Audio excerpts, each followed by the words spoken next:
We're really talking about what we're doing with the Precision Nutrient Management Wheat Program and our ongoing trials.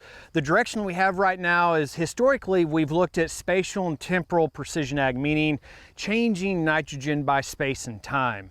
Right now we're really starting to dig into the genetics, so maybe changing nitrogen management by the genetics or growth type as a graze and grain or a grain only. So what that means is when we look at some of our wheat varieties, we notice they have a different uptake curve, meaning they take up nutrients at different rates.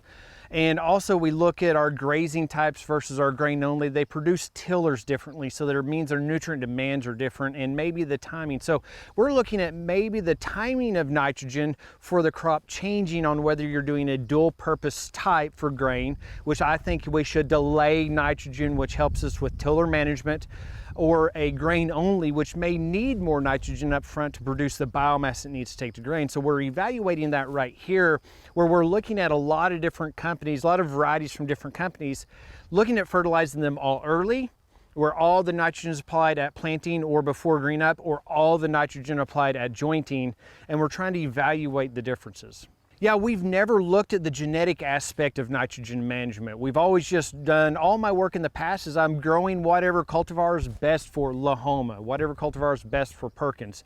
And so now, because of that, I've always used a lot of the grain or the dual purpose wheats. And so the work I've seen, we need to now check back with other cultivars, with other companies, is what I'm recommending for Double Stop, for Bentley, for Greenhammer, going to be the same for Helix Flex or some of the other varieties out there.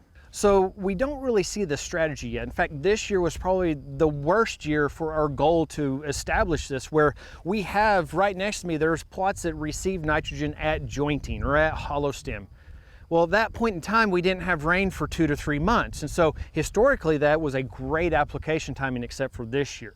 But what we have found with this data, if we look at other locations that we have this, is that those plots that had all the nitrogen early versus all the nitrogen really late, which in effectiveness hasn't even been fertilized in some locations, we could see the difference. So it'd be a fully fertilized versus non-fertilized. Some of those plots developed deficiencies very early, meaning the delayed fertilization was very yellow, very stunted, poorly growing. And there's some cultivars that you could not tell had not had fertilizer. It looked just the same with or without fertilizer at that point.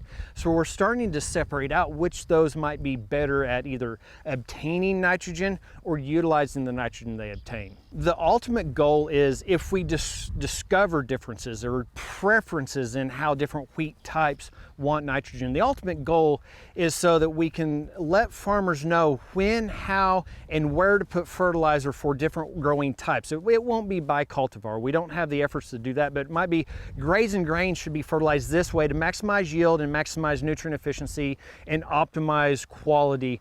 The grain only should be fertilized this way to do the same. So the ultimate goal is to spend as little money on fertilizer to produce as much high quality grain as possible.